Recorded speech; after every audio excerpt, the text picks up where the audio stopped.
नमस्कार, स्वागत है आपका हमारे खास कार्यक्रम ग्राउंड रिपोर्ट में। इस कार्यक्रम के जरिए हम ले चलेंगे आपको देश के दूर दराज के उन इलाकों में जहां पर मीडिया की नज़र नहीं पहुंचती। आज हम आपको दिखाएंगे तमिलनाडु के मछुआरों की मुसीबत और साथ ही ले चलेंगे अमृतसर, जहां पर एक रिक्शा चालक ने अपने दर्द का बयां किया है एक उपन्यास के जरिए। लेकिन सबसे पहले देखते हैं ग्राउंड रिपोर्ट की सुर्खियां। नक्सलवाद के खिलाफ अब सरकार का आक्रामक रुख, खुफिया और सुरक्षा तंत्र की मजबूती पर जोर, राज्यों से तालमेल की चुनौती बरकरार। नागापट्टिनम से रामेश्वरम तक मछुआरों की मुश्किल, समुद्र में मंडराता गिरफ्तारी का खतरा, श्रीलंकाई नौसेना से दहशत। झारखंड में शिक्षकों की भारी कमी, हाई स्कूल में 75% पद खाली, 16 साल में सिर्फ 2 बार हुई भर्ती। और मलिहाबाद से हुबली तक आम किसान परेशान, घटी पैदावार से मिठास हुआ कम, उपभोक्ताओं पर भी असर।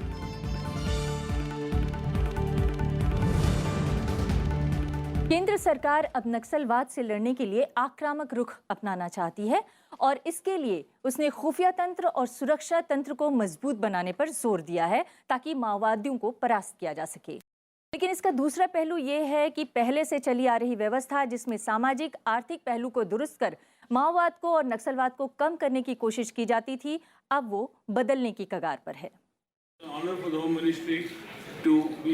माओवादी हिंसा से निपटने की कवायद। गृह मंत्री राजनाथ सिंह ने पीड़ित राज्यों को नक्सलवाद के खिलाफ आक्रामक रुख अपनाने की सलाह दी। वामपंथी उग्रवाद का मुकाबला सुरक्षा और विकास के मोर्चे पर एक समन्वित लड़ाई है, जिसे निर्णायक रूप से लड़ना है और जीतना है। गृह मंत्री ने नक्सल समस्या से निपटने के लिए समाधान नामक 8 सूत्री फॉर्मूला बताया। इसमें कुशल नेतृत्व, आक्रामक रणनीति, प्रेरणा और प्रशिक्षण, कारगर खुफिया तंत्र, डैशबोर्ड आधारित कार्य समीक्षा, तकनीक का उपयोग, हर खतरे के लिए कार्य योजना और धन के स्रोतों पर रोक शामिल हैं। ये समाधान भले नया हो, लेकिन क्या इसमें शामिल बातें भी नहीं हैं? कुछ नया नहीं है। वो जो वही बोल रहा हूँ ना, जो कानून में लिखा है, जो कॉन्स्टिट्यूशन में है, उसको एनफोर्स करो। गवर्नर को पोस्ट करो, जो ट्राइब्स एडवाइजरी काउंसिल बनाएगा। Tribes advisory council 5th schedule में 1950 में कॉन्स्टिट्यूशन में किया है। ये 2017 है, कितना साल चला गया है।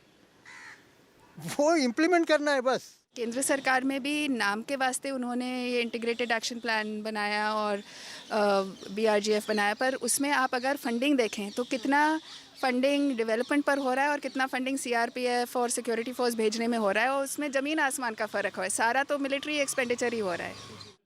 बिहार सरकार की शिकायत है कि नक्सलवाद विरोधी कार्रवाई में केंद्र ने उसकी वाजिब मदद नहीं की।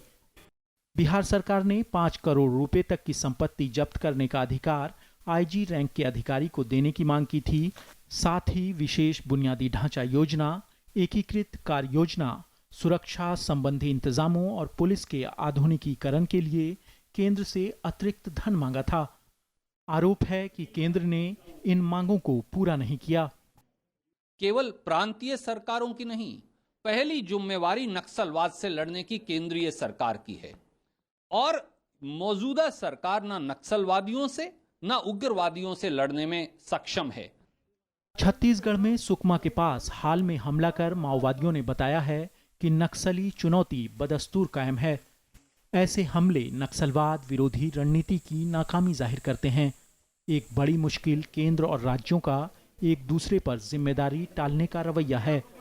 सुकमा के पास CRPF के 25 जवानों की हत्या के बाद भी इसमें कोई बड़ा बदलाव आया नहीं दिखता, और जब तक ऐसा नहीं होता, नक्सलवाद की जड़ें उखाड़ने की तमाम बातें रस्म अदायगी बनी रहेंगी। Ground report, Rajya Sabha TV. और अब आपको लेकर चलते हैं तमिलनाडु के तटीय इलाके में, जहां मछली पकड़ने की आस में मछुआरे कई बार समुद्री सीमा को लांघ जाया करते हैं। पहले उन्हें सिर्फ जेल हुआ करती थी, लेकिन आजकल उन्हें जान जाने का खतरा सता रहा है। आइए देखते हैं तमिलनाडु के तटीय इलाके से हमारी खास रिपोर्ट। हिंद महासागर की लहरों में नाव पर सवार ये मछुआरे रोज अपनी जान जोखिम में डालकर इसी तरह मछली पकड़ने निकलते हैं। नागापट्टनम जिले के वेदारण्यम तट के इन मछुआरों पर हर वक्त श्रीलंकाई नौसेना का खतरा मंडराता रहता है। इस इलाके के रहने वाले ये हैं सेगर। 1994 में श्रीलंकाई नौसेना की गोलीबारी में इन्होंने न सिर्फ अपना हाथ गंवाया बल्कि 3 साथियों को भी हमेशा के लिए खो दिया। नागापट्टनम के ही शेगरन को 2014 में गिरफ्तारी के बाद 48 दिन जेल में बिताने पड़े।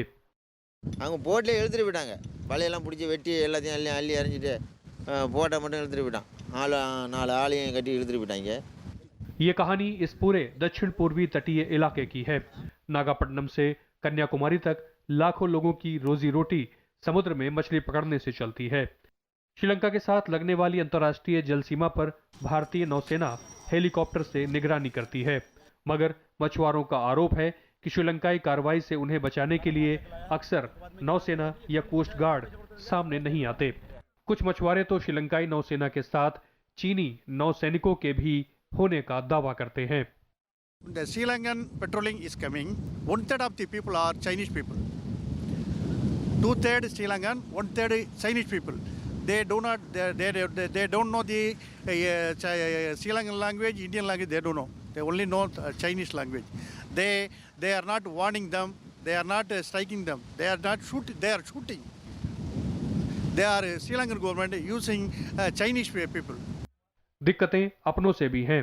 बड़े कारोबारी मशीनी जहाजों के जरिए मछली पकड़ने के लिए तमिल मछुआरों का इस्तेमाल करते हैं। उधर श्रीलंका समुद्र में गहराई तक छोटी छोटी मछलियों को पकड़ने पर नाराजगी जताता है। इसी खींचतान का शिकार ये मछुआरे बनते हैं। ஸ்ரீலங்கன் பாட்டை நெருக்கி போகிறோம்னா ஒரு மழை காற்றுன்னு வரும்போது அவங்க எங்களை பிடிச்சிக்கிறாங்க. அப்போ வந்து சுத்தமாக இங்கே தமிழ்நாடு கடற்கரை ஓரத்தில் வந்து மீனே இல்லை.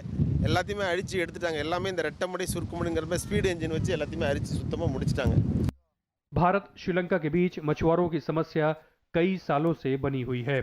हालांकि पिछले साल 5 नवंबर को दोनों देशों ने एक संयुक्त कार्य समूह बनाया।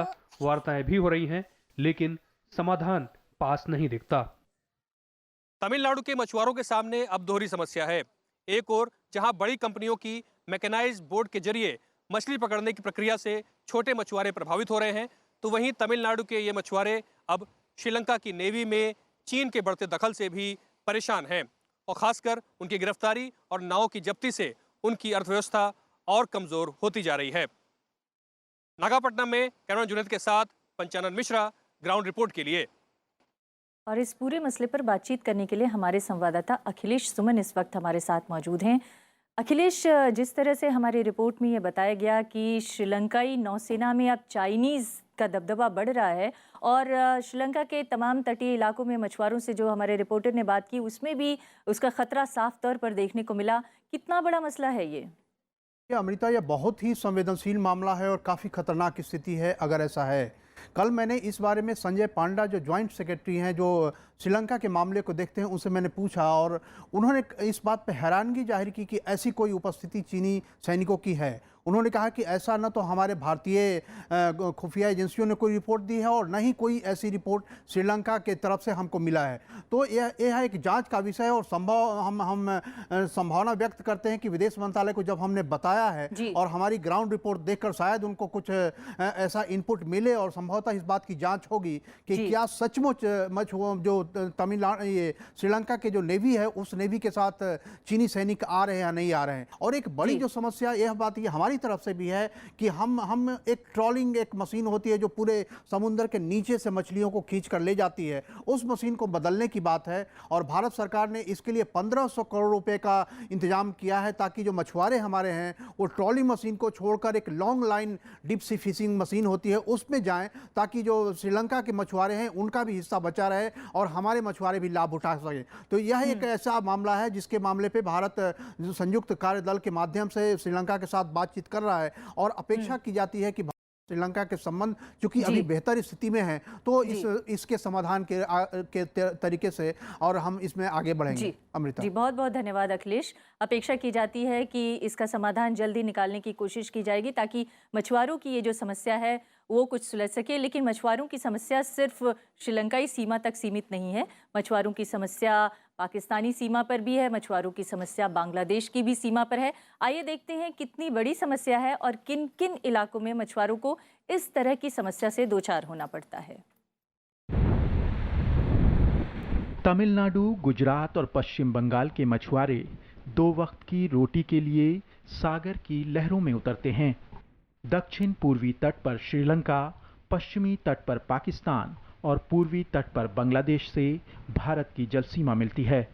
वहां अक्सर गिरफ्तारी का खतरा उनके सिर पर मंडराता रहता है। दिक्कत यह है कि समुद्र में कोई रेखा नहीं खींची जा सकती, इसलिए कई मौकों पर मछुआरे सीमा पार कर जाते हैं। वो फिशरमैन जो प्रॉब्लम पाकिस्तान के साइड है वो ज़्यादा पॉलिटिकल प्रॉब्लम है और व्यवसाय की कम है, लेकिन श्रीलंका के साथ पॉलिटिक्स भी है लेकिन पॉलिटिक्स कम है और व्यवसाय की प्रॉब्लम है वो ज़्यादा है।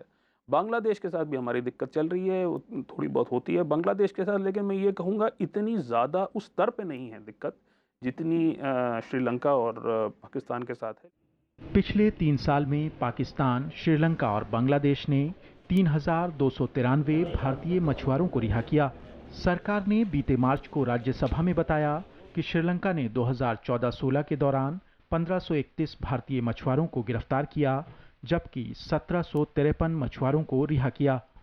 पाकिस्तान ने 1121 भारतीय मछुआरों को पकड़ा और 930 को रिहा किया। बांग्लादेश ने इसी दौरान 610 भारतीय मछुआरों को गिरफ्तार किया और उसने सभी को रिहा कर दिया। दोनों कंट्रीज के साथ जो हमको सोल्यूशन निकालने हैं वो अलग किस्म के निकालने पड़ेंगे। श्रीलंका के साथ हमको एक बायलैटरल पैक्ट करना पड़ेगा जिसमें ये हमको क्लैरिटी देनी पड़ेगी कि हमारे फिशरमैन को वहाँ पे फिशिंग करना अलाउड है। पाकिस्तान के साथ हमको बाउंड्री डिमार्केट करनी पड़ेगी क्लियरली, और ये हमारी पेट्रोलिंग वहाँ बढ़नी पड़ेगी ताकि जो पाकिस्तानी PMSA है वो इंडियन साइड में आकर के हमारे फिशरमैन को डिटेन करके ना ले जाए। बीते 4 अप्रैल को ईरान ने भी 15 भारतीय मछुआरों को रिहा किया। उन पर पिछले साल 22 सितंबर में बिना इजाजत के ईरानी जल सीमा में प्रवेश का आरोप था। मछुआरों की ये समस्या लंबे समय से जारी है, मगर मछुआरों के सामने कोई चारा नहीं है।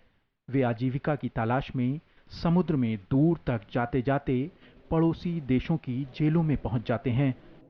ग्राउंड रिपोर्ट के लिए लीना शर्मा के साथ शम्स तब्रेज। और अब आपको लेकर चलते हैं झारखंड के गुमला इलाके में, जहां पर एक स्कूल में 100 से ज़्यादा बच्चे पढ़ते हैं, मगर पढ़ाने के लिए शिक्षक सिर्फ एक है। लेकिन ऐसा नहीं कि ये सिर्फ गुमला में हो रहा है। झारखंड के तमाम ऐसे स्कूल ऐसे ही हैं जहां पर सैकड़ों की तादाद में बच्चे पढ़ते हैं, मगर शिक्षक सिर्फ एक है। कहा तो ये भी जा रहा है कि सिर्फ 25% शिक्षकों से ही यहाँ पर काम चलाया जा रहा है। आरती, ज्योति, सिकंदर और ये तमाम बच्चे स्कूल तो पढ़ने जाते हैं, लेकिन पढ़ाई नहीं होती। कारण है शिक्षकों की कमी। पूरा स्कूल सिर्फ एक शिक्षक के जिम्मे है। यहाँ एक ही शिक्षक है जो हम लोग को हाजिर देते हैं और 1-2 सब्जेक्ट पढ़ाते हैं, और बगल में भी क्लास चलता है। अतः मैं सरकार से रिक्वेस्ट करता हूँ कि और वे यहाँ और शिक्षक भेजें ताकि हम लोग का पूरा सब्जेक्ट पढ़ाई हो, ताकि हमारा भविष्य और अच्छा हो। झारखंड के सरकारी स्कूलों में पढ़ने वाले तमाम बच्चों की यही कहानी है। राज्य में हाई स्कूल शिक्षकों के 75% पद खाली हैं। आलम यह है कि करीब 1000 अपग्रेड हाई स्कूलों में एक भी स्थायी शिक्षक नहीं है। प्राथमिक और माध्यमिक शिक्षकों से काम चल रहा है। ऐसे में कैसे पढ़ाई होगी, ये हर कोई समझ सकता है। पढ़ाई तो सर ऐसे जैसे चल रहा है वैसे चला रहे हैं, क्या करें। किसी तरह जी, तो एक शिक्षक का 300 बच्चे में क्या उम्मीद किया जा सकता है, पढ़ाई कैसे होगी। फिर भी व्यवस्था बना किसी तरह चल रहे हैं। झारखंड राज्य साल 2000 में बना। उसके बाद से 16 वर्षों में शिक्षकों की भर्ती सिर्फ 2 बार ही हुई। हाल में नियुक्ति प्रक्रिया शुरू तो हुई, लेकिन फिलहाल ये मामला कोर्ट में है। नतीजा है कि राज्य में हाई स्कूल शिक्षकों के कुल 23,000 पद हैं, लेकिन 17,572 पद खाली पड़े हैं। राजधानी रांची में 1,013, दुमका में 959, पलामू में 1,452, धनबाद में 1,046 और गिरिडीह में 1,558 हाई स्कूल शिक्षकों के पद खाली हैं। बाकी जगहों की तस्वीर भी यही है। और सरकार तो जिस तरह स्कूल को ये अपलिफ्ट करती जा रही है, नए नए स्कूल खोल रही है, शिक्षकों को की जहाँ ज़रूरत है उसको पहले व्यवस्था कर ले, उसका जो करना है उसको करना चाहिए। लेकिन ये सवाल ये है कि सरकार इस पर ध्यान नहीं दे रही। सबसे मेरे ख्याल से झारखंड में सबसे डिपार्टमेंट शिक्षा विभाग है। झारखंड में हर साल करीब 4.5 लाख बच्चे हाई स्कूल की परीक्षा में बैठते हैं, लेकिन जब स्कूलों में शिक्षक ही न हों तो जाहिर है कि बेहतर नतीजों की उम्मीद करना बेमानी होगा। गुमला से ग्राउंड रिपोर्ट, राज्यसभा टीवी। और अभी रुकेंगे एक ब्रेक के लिए, लेकिन ब्रेक के बाद लौटेंगे तो आपको दिखाएंगे एक रिक्शा चालक के उपन्यासकार बनने की कहानी।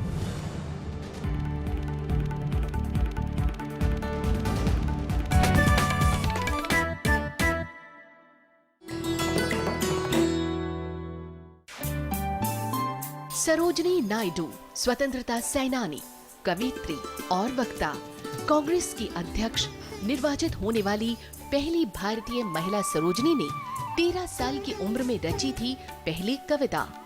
आजादी के बाद वो बनी देश की पहली महिला राज्यपाल। भारत कोकिला के नाम से मशहूर सरोजनी नायडू हैं नारी शक्ति की अनूठी मिसाल।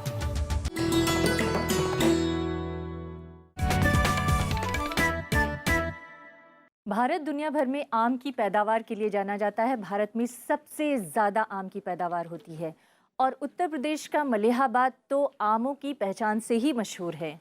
लेकिन इस बार मलिहाबाद में आम की पैदावार नहीं हुई है और ये सिर्फ मलिहाबाद की नहीं बल्कि पूरे देश की कहानी है। आइए दिखाते हैं किस तरह से आमों का संकट इस समय पूरे देश में है। दशहरी आम के लिए दुनिया भर में मशहूर मलिहाबाद में पिछले साल के मुकाबले इस बार आम की फसल काफी कम है। तेज आंधी ने हाल और बिगाड़ दिया है। मलिहाबाद फल पट्टी क्षेत्र के 36,000 हेक्टेयर में आम की पैदावार होती है, जिसमें काकोरी और माल क्षेत्र भी शामिल है। इस बार ये पूरा इलाका अंदेशे में है।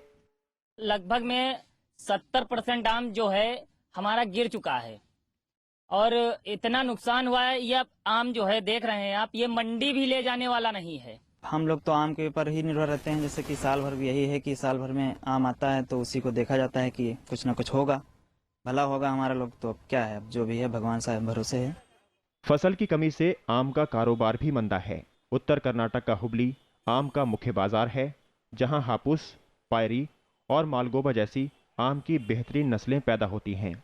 लेकिन महंगाई की वजह से खरीदार कम हो गए हैं। मार्केट जरा डाउन है अभी फिलहाल को। इस साल पत्ता फास्ट है, जो ये साल को बहुत डिफरेंस है। गए साल का बहुत अच्छा व्यापार था, ये साल का उतना खास व्यापार नहीं है। बहुत कम है व्यापार।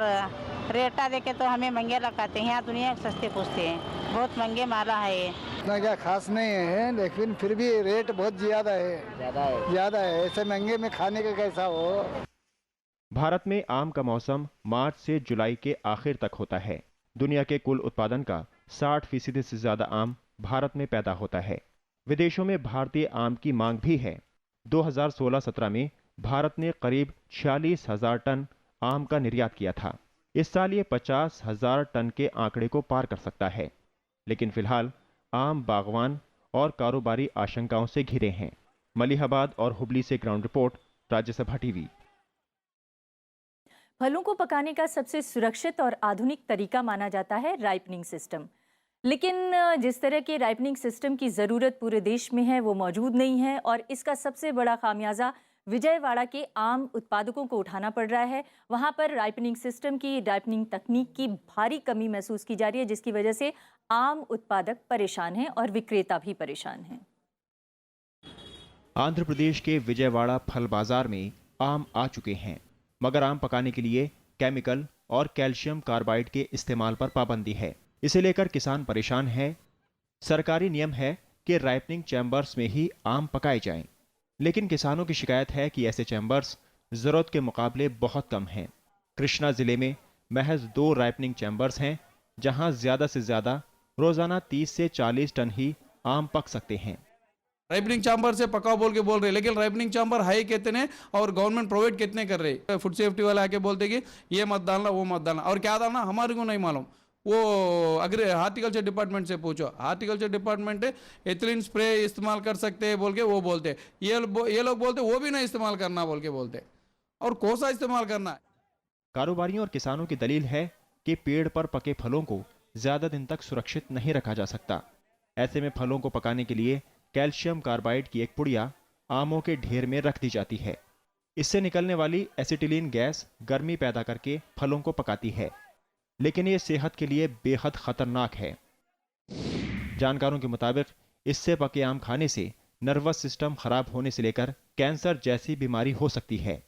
कार्बाइड के असर से डायरिया, दस्त, पेट दर्द, चर्म रोग और लकवा तक मार सकता है। इसी के मद्देनजर आंध्र प्रदेश हाईकोर्ट ने कार्बाइड के इस्तेमाल पर रोक लगा दी है। Horticulture department and agricultural department won't take proper steps to save the farmers. They're getting the salaries of lakhs of rupees. They won't put proper care for the welfare of the farmers. For that reason also, 2 years they have suffered a lot.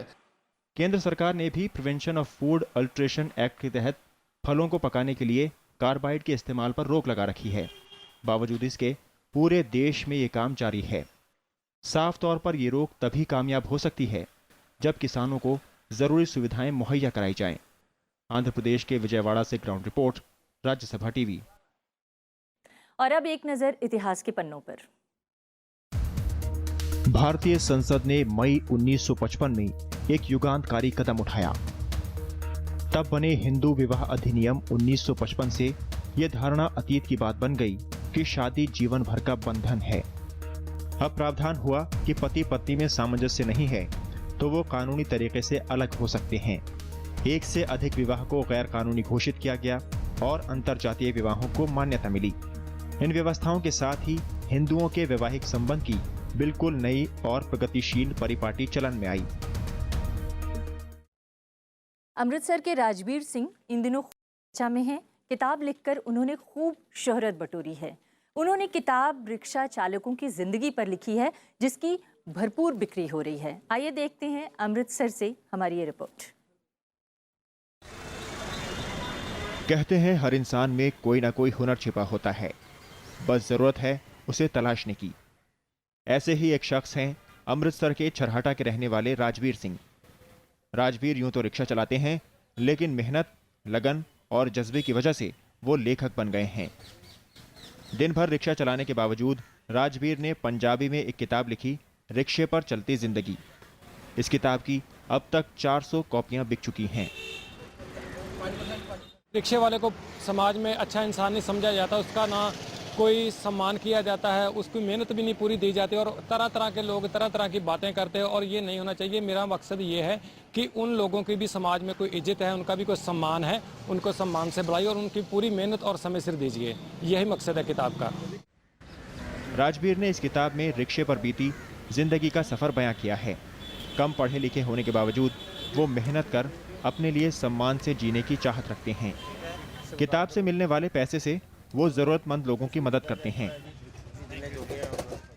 Rajveer ji role model है। राजवीर जी एक ऐसे role model हैं जिसको अगर युवा देखें और इनके जो गुण हैं उनको अपनाएं तो बहुत सारी कुरीतियों से बच सकते हैं, नशों से बच सकते हैं। जो दिशाहीन हो जाती है हमारे यूथ आजकल में, उससे भी उनको एक दिशा मिलती है। हर चीज़ पैसे से नहीं होती, ये राजवीर ने आज प्रूव कर दिया है। राजवीर इस किताब को हिंदी और अंग्रेजी में भी छपवाना चाहते हैं ताकि ज़्यादा से ज़्यादा लोग इसके ज़रिए रिक्शे वालों के प्रति अपना नज़रिया बदल सकें। अमृतसर से ग्राउंड रिपोर्ट, राज्यसभा टीवी। देश के दूसरे हिस्सों में क्या कुछ घटा पूरे एक हफ्ते हम लेकर आएंगे अगले हफ्ते फिर से ग्राउंड रिपोर्ट। तब तक के लिए नमस्कार, अलविदा।